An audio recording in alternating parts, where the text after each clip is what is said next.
ñu ngi leen di ziar bu baax a baax tey nag dañu dikkaat ci li nga xamante ni mooy émission bi nga xamante ni yéen a ko bëggal seen bopp te heure bu ñu ko defee ci kër gi mu neex leen lool ngeen di ko déglu di ci jàngatee di ci jëlee njariñ tey dañoo dikkoon ci jeeg yi nga xamante ni seen borom kër yi dañuy teel a yëg seen bopp maanaam dañuy gaaw a yëg seen bopp ci kawlal bi léegi nag ñoom duñu jéem a xam lan moo waral loolu te góor gi nga xamante ni day gaaw a yëg boppam ñett da koy def bu fekkee ni daf la bëgg bu baax a baax daf la bëgg bëggeel ko ëpp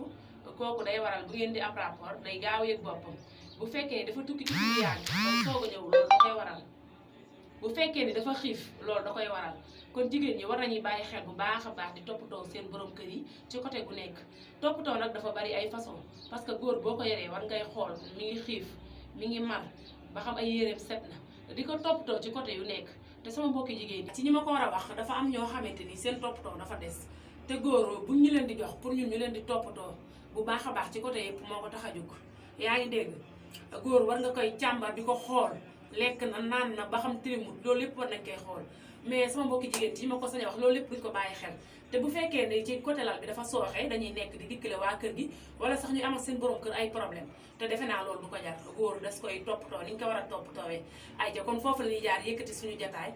comme ni ma koy waxee saa su ne rek kal leen ko mën a génn du changé bye bye lii lañ leen indiloon tey